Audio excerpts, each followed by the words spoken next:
Welcome back to another episode of Star Wars Galaxy of Heroes. A big massive thank you today to Box and the Fuzz for bringing this footage to me to allow me to create this video for you all to see. In this video today we're going against General Kenobi lead, a Zeta Barriss Offee, 5s, Sheru Imwe and Baze. This team without a doubt is a very strong and destructive team, so you do have to be careful with what lineup you're using against them because it is purely made for that counter from Sheru, Baze and 5s, and it's also meant to time you out. Versus this team we're going to be using a Zeta Darth Vader followed with a Boba Fett, Shore Trooper, General Kenobi and Royal Guard. Before we dive into all the details, I want to discuss to you about Sheru Imwe and what he brings to the enemy team.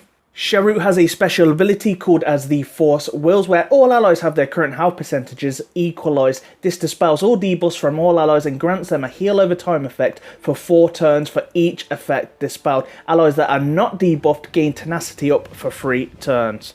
The beauty of this ability is that Sheru Imwe does not open with this special ability. Like Rex, he will only use it when there is debuffed allies. So what you need to do is either be faster than Sheru or allow him to go first, so you can then lay the dots right down or the ability blocks after he has had his first turn. Darth Vader, Zeta and Boba Fett is a must. That is definitely the foundation of the team that you are creating here. Within this team, and if it is possible, you can make your Darth Vader faster than Sheru Imwe. If that is not possible, you could also make him so he is the quickest in your team and for him to go first after Sheru Imwe. You could go other options and throw TIE Fighter Pilot in there to put some buff immunity down straight away. Go for Darth Sidious to then lay down some dots on his AoE.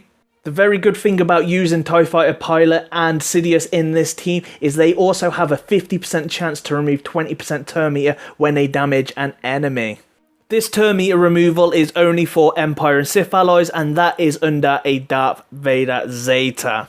Once you have laid down some dots, so that is damage over time on the enemy, General Kenobi and Sheru are going to start turning these into heal over time, so they are the green health icons above the character's head. You do not want to be dispelling these heal over time, you want to be keeping them on the enemy and not using B2 Super Battle Droid to mass clear this.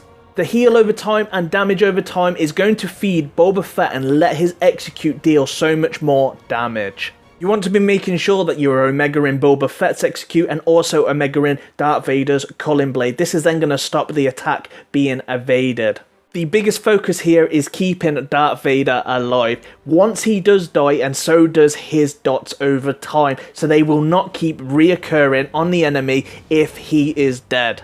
This is going to be a long fight, and say for example 5s wasn't in this team and there was B2, I would suggest going after B2 first to stop him cleansing your team, then compact your team. You know, you can compact your team with some nice taunters there, so you can keep putting that taunt up to keep Vader alive, to keep Boba alive, so you can keep going and have that big advantage versus this team on defense. You're going to see a lot of variations of this defensive team, either if that's B2 in there, either if it's Rex. Remember, tenacity up is the weakness of Darth Vader Zeta, so you do not allow them to get tenacity up because it could be game over for your team. You're not going to be able to remove turn meter, you're not going to be able to keep applying further dots. Any dots that are on the enemy characters before tenacity goes up will still keep reoccurring under a Darth Vader Zeta lead and while he is still alive, but you will not be able to apply any more debuffs and more dots while that tenacity up is up.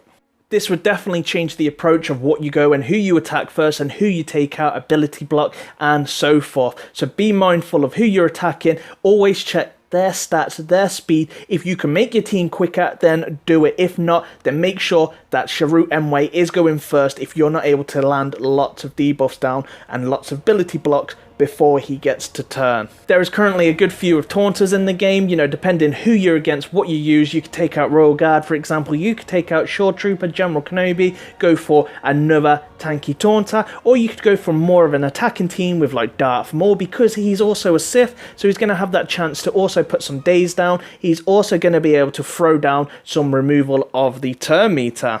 If you have enjoyed this video and found it helpful and you want to see more like these, then make sure you do comment below and like the video. And if you haven't already subscribed, then please do that now. As a channel, it helps me out such a great deal, and I'm very grateful for your continued support.